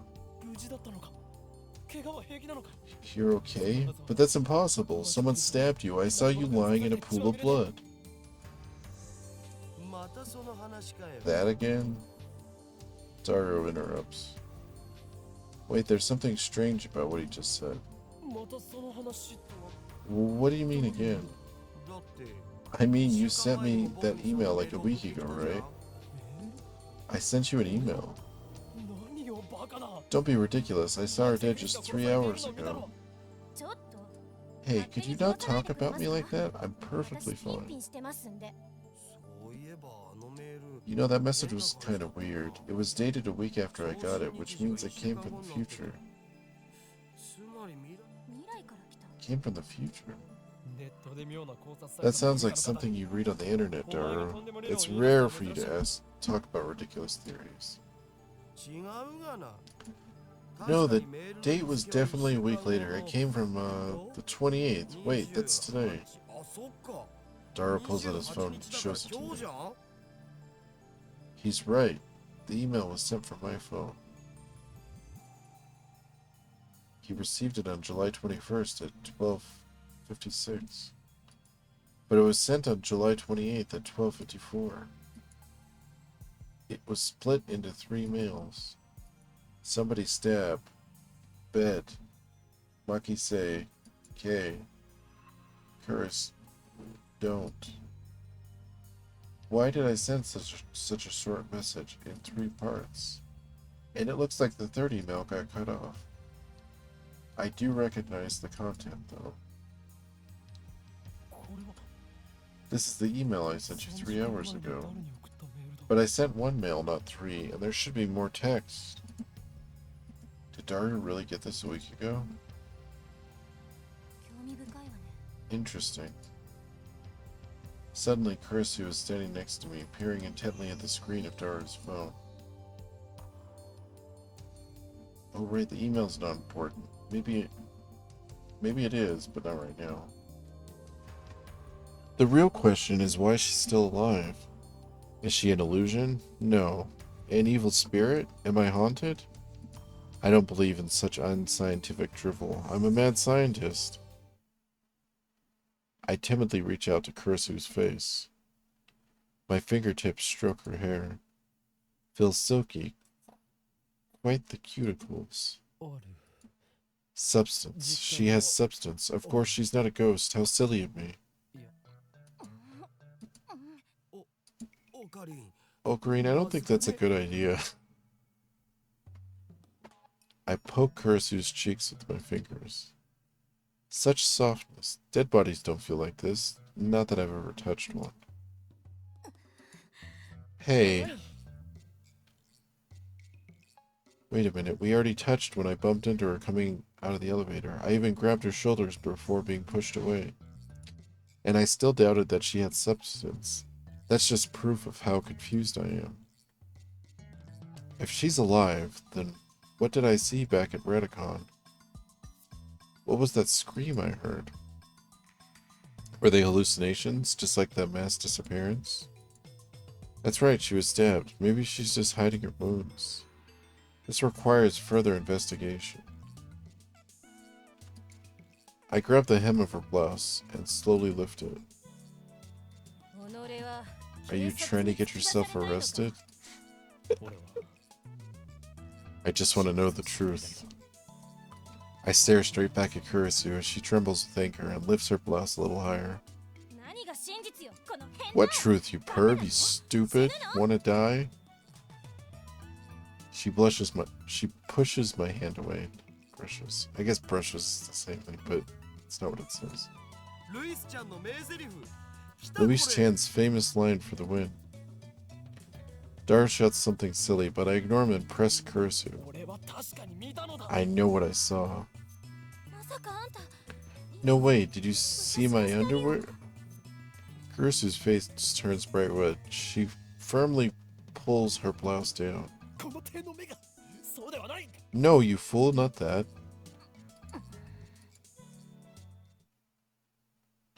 Earlier this afternoon, after Dr. Nakabachi's presentation, someone killed Makise Kurisu and left her in a pool of blood.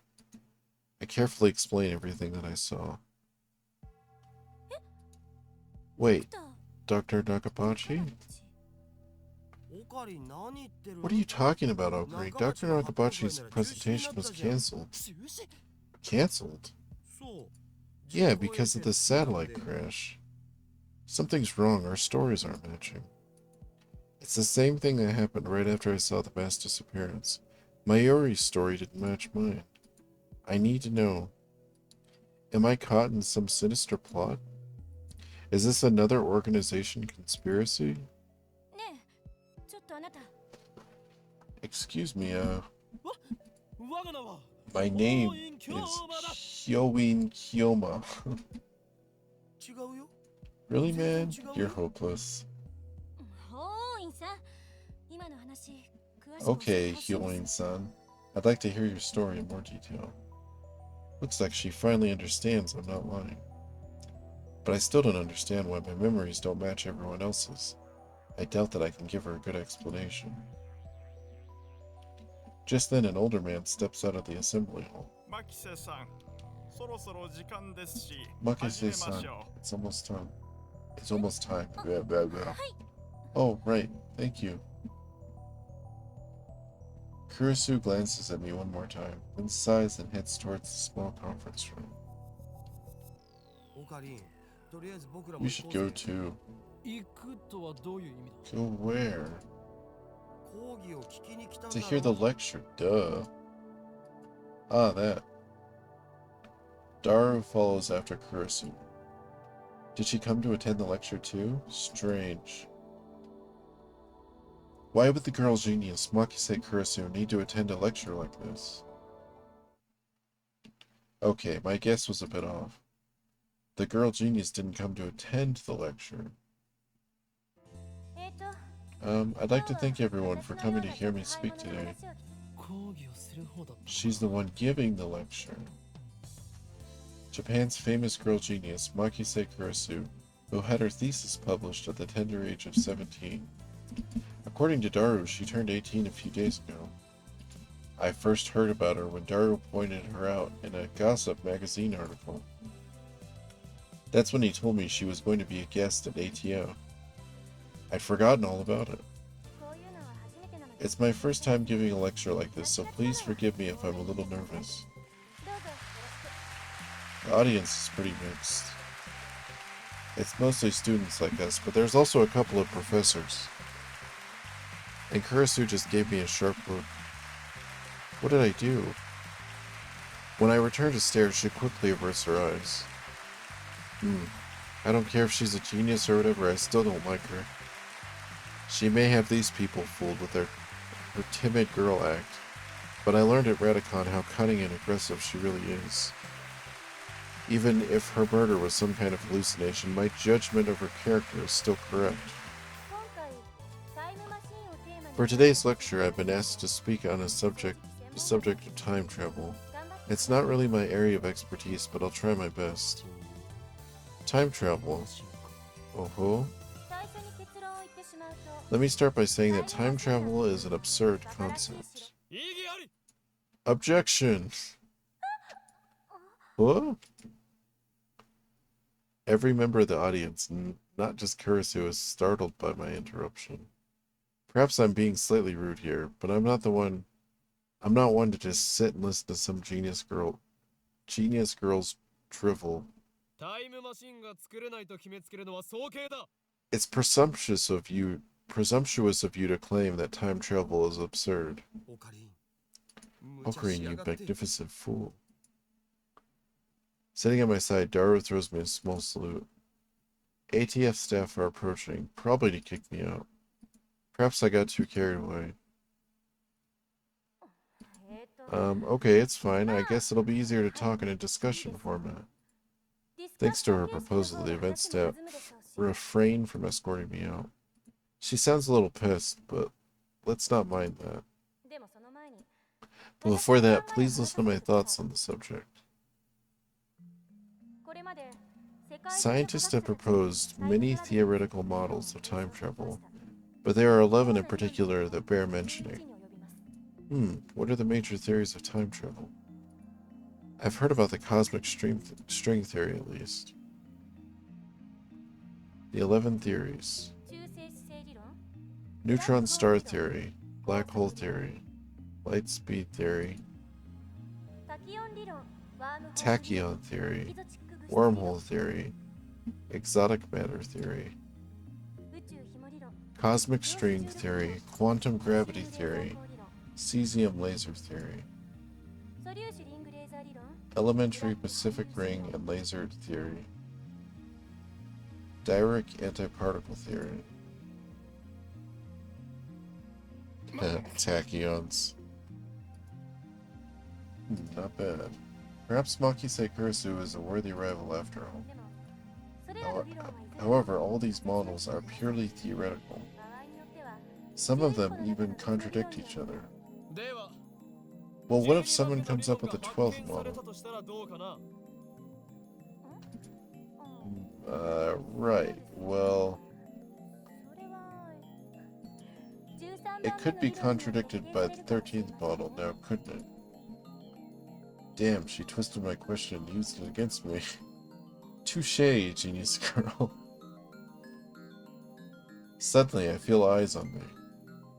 Some puffed-up professors are giving me hard looks from across the room. Maybe I got too carried away. I don't want to risk losing my credits. I should back off for now. By the way, time travel to the future is available to us right now, according to Einstein's special theory of relativity. For example, let's say someone were to go to Hanada Airport and board a plane headed to Okinawa. Upon arrival, that person would be about 100 millionth of a second further into the future than I am. What does that mean? According to the special theory of relativity, time moves slower for objects as they approach the speed of light. For example, if you could run at the speed of light, you could reach a point where time only moves half as fast for you.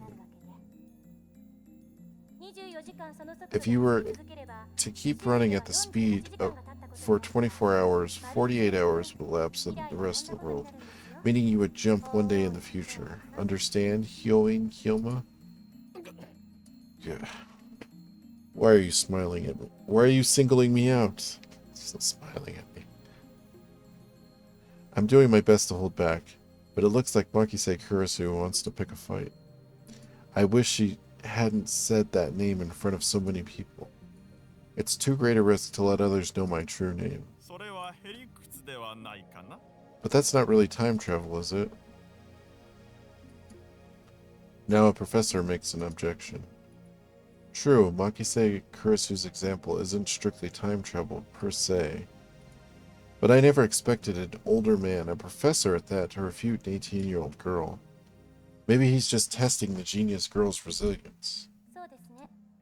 Yes, you're right. The genius girl readily concedes the point. If she were a normal 18-year-old, it would be impossible for her to be this calm in front of all these people. A normal 18-year-old would panic when refuted by such a distinguished-looking professor. And yet, Makise Kurisu is giving off an aura of gutsiness that says, I can take this going on. Then what about going to the past? Going to the past is possible right now. Take a look at the sky at night. You can see the light from tens of thousands of years ago, can't you? That's not time travel either. This time it's a nearby student who jokes. Well, I was just getting started. Was it just me, or did Kurisu look a little nervous just now? Let's say we wanted to make a machine that could physically transport people through time. What would we need? The best candidates for this are cosmic strings and wormholes. A cosmic string is a string-shaped crevice with extreme mass. A string-shaped crevice. That must be how they enter our universe. But do cosmic strings really exist? The crevice is about as wide as an elementary particle, at least as long as the diameter of the galaxy. Of a galaxy, sorry. It has an immense mass, so it distorts space-time. If you were to travel through that distortion, you could make a full circle around the string in less than 360 degrees. In short, you could do something resembling a warp. This is called the space-time angular deficit. Deficit? Deficit. Is it deficit? I'm saying that word wrong, I'm sorry. When you pass through an area of angular deficit, transit time becomes 0. Now we apply this to a cosmic string moving at near light speed. According to the special theory of relativity, time will flow slower for the cosmic string in relation to its surroundings. Therefore, passing through the area of angular deficit would cause the transit time to become negative instead of 0. In other words, you'll arrive in the past after transit. If you use 2 cosmic strings, you can do a space deficit jump. If you loop back to your original location, you can return to the same time you started revolving. And that, roughly speaking, is time travel by means of cosmic strings. By the way, just so nobody misunderstands, cosmic strings are not the same as superstrings.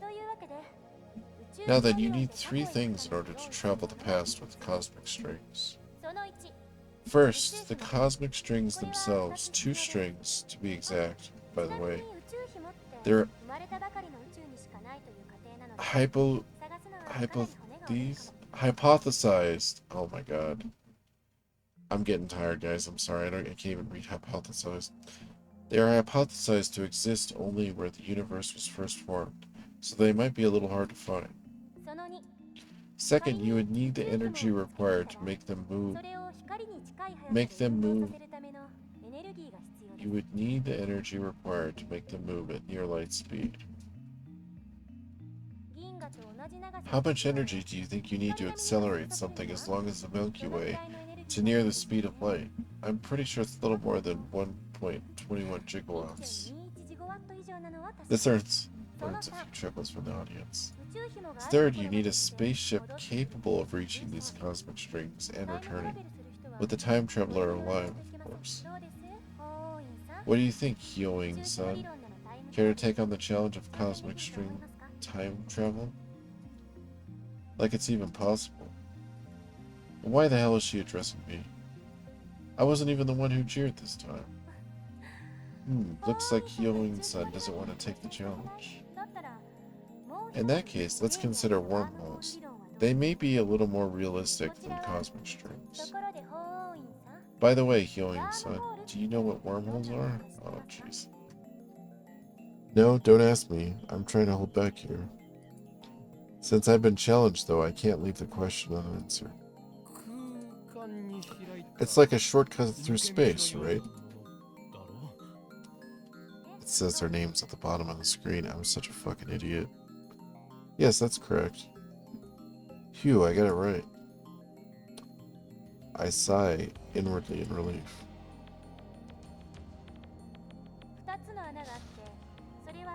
There are 2 wormholes joined by a tunnel. No matter how far away the wormholes are, transit time through the tunnel is 0. But oh no, there's a problem. The wormhole tunnel suffers from supergravity and collapses as soon as it opens. So we need something to negate the effect of gravity. Exotic matter has negative mass and negative energy. So-called exotic matter, a substance with negative mass which repulses other matter. Negative mass, huh? Is it something that floats if you leave it on the ground? Maybe not. I can't even begin to imagine what it would be like. Kurisu raises her right fist. Say that the wormhole tunnel is being squished by an invisible fist. In order to pass through, you need something that could oppose my fist's grasping force, so that it can't squish anymore. Kurisu opens her fist. If you stabilize the tunnel with exotic matter injection, instantaneous travel between wormholes becomes possible. To travel through time, however, takes a little more effort. For example, let's say there's a wormhole entrance here in Akihabara and the exit is in Los Angeles. First, we send the wormhole in LA all the way to the end of the universe at near the speed of light. And once it's there, we yank it back to LA. How? According to the special theory of relativity, time slows down the objects moving at the speed of light, meaning the hole that returned to LA would be further in the past than the Akihabara hole. So now, if Hyoin-san jumped into the wormhole, he'd arrive in LA several years before he left. However, this still can't be called true time travel. It only seems that way. This is what's called Hiroshima effect. The important part is to return to Akihabara from LA through the wormhole once more, since the transit time is 0. Hyoin-san will return to Akihabara several years in the past. Time travel complete. The prerequisites for wormhole travel are simpler than the ones for cosmic stream travel.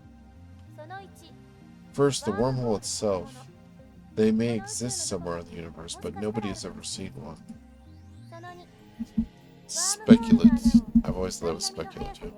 Second, the energy required to move a wormhole to the end of the universe and back at near light speed.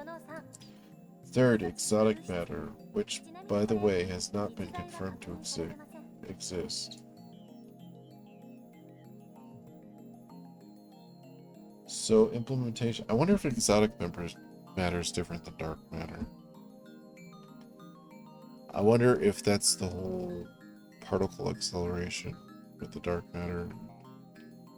I think it is. I'm not 100% on that. So implementation of either one would require a ridiculous amount of effort. Now do you see what I meant when I said that time travel is an absurd concept? Time travel theories are just thought experiments. Not one of them can create a viable time machine. That's my answer. Isn't there anything simpler, like something you can pull out of a drawer and just use or something? I'm afraid not. Who said that? A firm declaration. This is the limit of modern physics. I can't say how it might change in 10 years, though. Besides, even if someone did overcome the logistical requirements, there may be other factors that prevent time travel from working. And that's because fundamental problems concerning the principle of causality have not yet been solved. Yeah, because you could go smaller with the matter, because they've kind of talked about how, like, it's like the Men in Black thing. Like, oh, the universe is in the marble. Like, basically, stuff on a subatomic level could have similar properties as, like, large galaxies. You could technically do that, but there's other, it's like she said, there's other complications with it. I mean, because there's an experiment where they noticed that subatomic particles, when, like, monitored, were teleporting. So they think that has something to do with it. They don't really know why they do that or what it is. It's just speculative, but I always thought that was interesting. You mean time paradoxes and conversion of mass? The mass of the entire universe is constant. If a time machine traveled from the future to the past, there would suddenly be the extra mass of the time machine and its pilot in the past. I remember reading a book, not a terribly reputable book, but still, that such a violation of mass conversion would put the universe in danger. It didn't say what kind of danger, though. If you think that conversion of mass applies to macro systems like the universe or microsystems like atoms or elementary particles, you're mistaken. What is that true?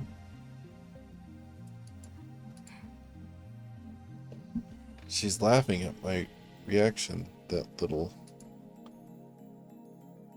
How mortifying. Conservation of mass only applies to chemical reactions. It doesn't hold in modern physics at all. Something can come from nothing. Wow, that's pretty amazing. Then what is the problem? The time paradox of time paradoxes, in other words. The grandfather paradox. Oh, that thing where you kill your own ancestors before you were born? As long as this paradox goes unsolved, time travel can never be realized. Never. What if you just don't kill them? You can't think of it like a sci-fi movie. It's not just about your family tree. There are far greater dangers. Really, it doesn't seem that dangerous. Any paradox, no matter how small, would cause the total collapse of causality, relativity, and every other physical law in existence. Paradoxes are nothing more than thought experiments. They cannot occur in reality, and they should not.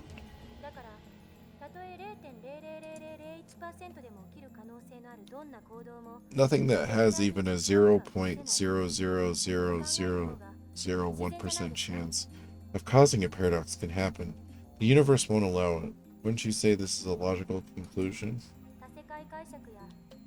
There may be loopholes like parallel worlds or self-consistency principle, but those seem too much like fantasy for me to accept. Yeah. I grind my teeth. When I see Makise Kurisu looking at me, their composed expression, I avert my eyes. Looks like I have no choice to concede. Makise Kurisu truly is a genius. I ended up listening to all of Kurisu's lecture at ATF. After the 2 time travel theories she introduced at the beginning, she explained the rest with equal eloquence. She seemed a little nervous at first, but that quickly changed as she spoke. By the end, it was an impressive lecture, so impressive that you wouldn't think it was an 18-year-old's first time. She did well to respond to my malicious questions with sarcasm. She's got guts. Oh, thanks for the follow, by the way. I don't see who followed me. I think it was Limestone. Wait, why am I praising her? Also, sorry, I forgot to turn the thing off on my phone. Leaving that aside, I saw Makise Kurisu dead. And yet she's alive. My memories don't mesh with reality. And not just about Kurisu, my conversations with Daru and Mayuri didn't make sense either. Everything would be solved if I just told myself what I saw was a dream, an illusion. It never happened. But never say never. This leaves me with no choice.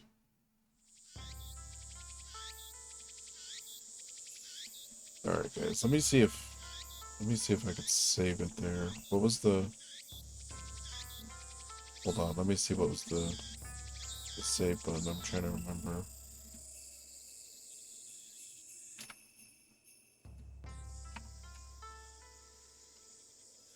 Is it F8?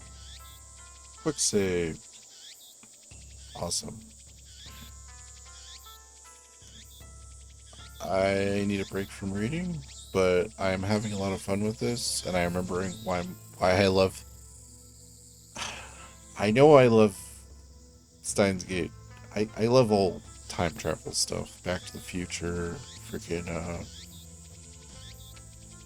off the top of my head, I can't think of another one. The Time Machine. It's a classic. But, oh, Dragon Ball. Terminator. But my voice is getting a little tired. I need to go lay down for work tomorrow. But I do plan on continuing this. I might play either Earthbound or Final Fantasy IV next. But stay tuned for some more. And I will see you guys later.